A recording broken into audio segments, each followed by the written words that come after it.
The gentleman from Kentucky is recognized. Mr. Speaker, I'd like to yield 3 minutes to the gentleman from Texas, Mr. Roy. The gentleman from Texas is recognized for 3 minutes. I thank the Speaker, my friend from Texas. I listen to my colleagues talking about the politicization of how we deal with federal employees. The fact is the bureaucracy has never been more politicized than it is today. This bill is the Federal Bureaucrat Protection Act. That's what this is. Let's be 100% clear. This is about leftists in this body wanting to protect the entrenched leftists in the bureaucracy, undermining the will of the American people every single day. That's what it's about. We don't want to allow the people who are running the agencies to go in and fire people who are either not doing their job, completely violating their ethics at the desk, or frankly, are going right against the law or the will of the American people. Look no further than the Department of Homeland Security, which is turning a blind eye to our border. Look no further than an FBI that's targeting parents for daring to challenge school boards.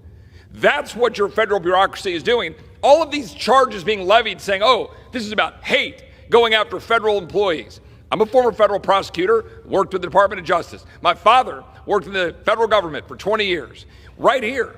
But I know why the gentleman, my friend Mr. Baier, was here, because the richest counties in America are right here in Fairfax, Loudoun County, Montgomery County, feeding right off of the back of the beast that is the federal government, the bureaucrats that are stepping over the will of the American people. And if we dare put forward legislation like I have to say that those bureaucrats should be able to be fired at will, for example, how about the HUD employee caught using his work email for private business deals? The postal employee arrested for bringing cocaine into the workplace. An EPA employee spent years viewing pornography for 2 to 6 hours of a workday.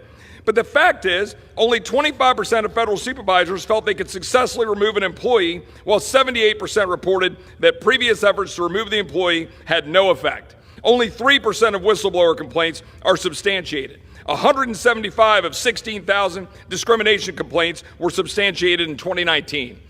My colleagues on the other side of the aisle want to preserve an entrenched bureaucracy to step over the will of the people so that this town can decide the well-being of the American people. That's what it's about. It's about power. It's about the entrenchment of power among bureaucrats. My colleagues know it, and that's why they're trying to advance this legislation. I yield back. Gentleman